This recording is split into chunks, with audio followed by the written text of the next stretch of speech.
Fala galera, tudo certo? Hoje estou aqui trazendo para vocês um vídeo legendado gringo de como fazer um jogo em 2D em apenas 10 minutos. Me dê um feedback do vídeo nos comentários e me falem mais conteúdos da gringa que vocês queiram que eu traga legendado ou até dublado aqui no canal. Mas antes disso, se você quer aprender a criar os seus jogos no lugar mais qualificado possível e ter certeza de que vai valer a pena o seu dinheiro investido, eu recomendo o curso Criação de Jogos do Zero. Ele te levará do básico ao avançado em criação de jogos 2D e 3D, entre muitas outras coisas. Ele é o curso mais completo do mercado, com mais de 230 aulas. Ele está no mercado desde 2014 e sempre manteve a nota máxima de 5 estrelas de satisfação. Cada módulo dele é como se fosse um curso separado. Acesse o primeiro link abaixo para saber mais informações e se torne um profissional em programação de jogos 2D e 3D. E se você também quiser aprender a fazer animação e a arte dos seus próprios personagens e cenário, o curso Game Art Total está aí para sanar essa dor. Também com sua nota máxima de satisfação do aluno. Acesse o segundo link abaixo na descrição e ganhe 30% de desconto. E se transforme em profissional da pixel art por um preço de banana. Não perca a oportunidade de tornar o que você gosta em algo profissional e que possa ser a virada de chave na sua vida. Obrigado e curtam o vídeo. Hey, heard you want to be a game developer? Well, stick around. Let's make your first 2D platformer with Godot in just 10 minutes. We'll start it off by creating tile maps. Have a node 2D as your parent node and a sprite as a child node. Under it, a static body 2D with a collision shape as its child. Get yourself a good tile map sprite. In my case, I have two 64 by 64 tiles in one PNG file. It might seem blurry, but don't panic yet. Click on the Import tab and re-import your sprite in the 2D pixel preset. Whoa. Cut your tile maps to your desired size using the Animation tab. Set your collision shape extent that it fits perfectly. Duplicate your sprite node. Click these buttons right here and those buttons there. This process is essential to have your tiles move grid by grid. Go back to your Animation tab and hit the next frame to gain access to the other half of your tile map. Convert your scene into a tile map. Make sure to have it under the T-Res extension and you're done. Next up, we're going to be setting up a world scene. We're going to want to have a node 2D as the root node, which we'll be naming world, adding in a tile map node as its child.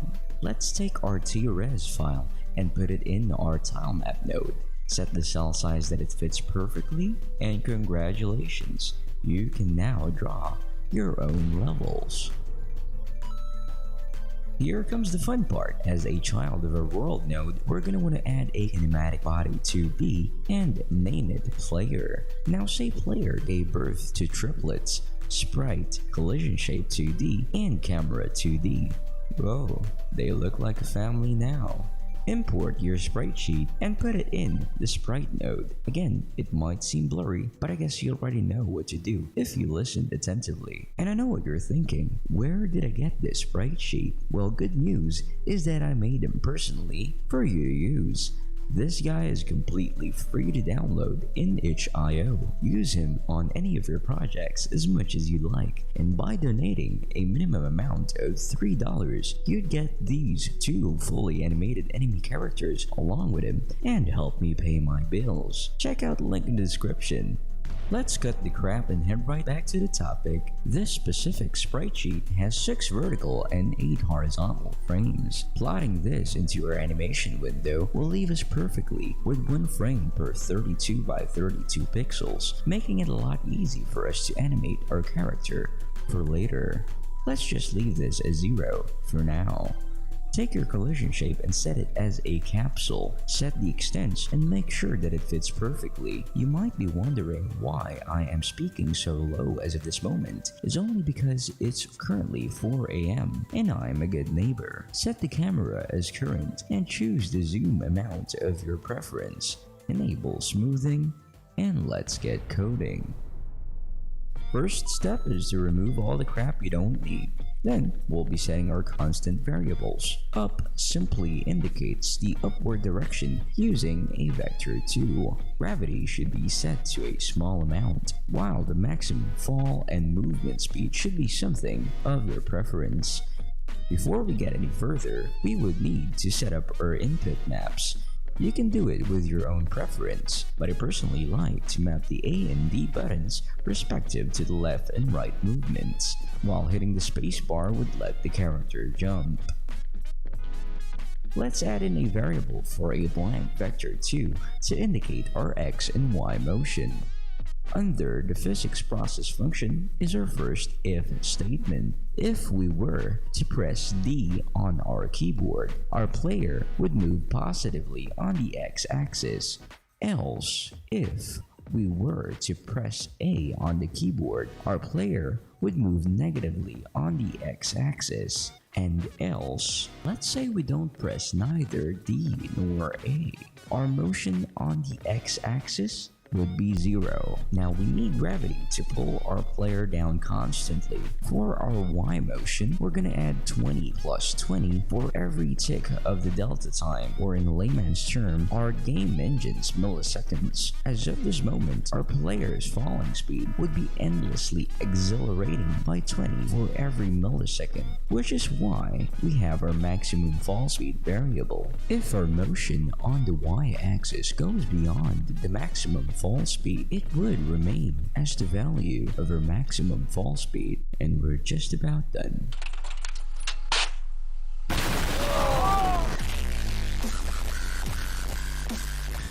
We're going to want to set our motion variable towards an inbuilt function called move and slide for our player to be able to interact with the environment and identify collision. Now we're left with one problem. Our player can't jump. We're going to be adding in a variable for our jump force and another if statement corresponding to our jump button. If the player just pressed the spacebar, then the character will be moving negatively on the y-axis, which means upwards. Next up is we're gonna have to make sure that this code can only be called when our player is colliding with the floor. He ain't Flappy Bird. Now with just these lines of code, we are now able to do this. Well, so far so good, but the motion feels janky, and if you're a platformer aficionado like me, and say you want your platformer to feel like Super Meat Boy or Sonic, we're gonna have to add acceleration. First off, add a variable called acceleration and set it on a very low amount. Change the input signs to plus equals and negative equals acceleration respectively. This would make our character move plus 10 or minus 10 points per delta time. Same concept with gravity earlier. We would need something to cap the speed to a certain amount, and for this, we're going to be using an inbuilt function called clamp. This function will limit our motion.x from negative 80 up until positive 80. And we would also want our character to slow down gradually. We can do this by using an inbuilt function called linear interpolation or lerp. Now I know the name is kinda scary math, but don't freak out yet. It's actually just a gradual value shift from our current value towards 0 in a matter of 2% for every tick on the delta time. The changes might be subtle, but this would make the game's movement mechanics feel really smooth and fun to play with. But I know what you're thinking. It still looks like shit. And that's because we don't have animations yet. We're gonna wanna need an animation player node and have it as a child of our kinematic body. And let's make our first animation. We're gonna wanna start with the idle animation. Click on your sprite node, and on your animation panel in the inspector, you may notice that there is a new button, a key. Click on this button and you may notice that there is a keyframe added in our animation tab. Click on it again and a second keyframe would be added. We're gonna want to do this process again until we reach the end of our idle animation. Set the timer to match the end of the animation sequence and enable looping.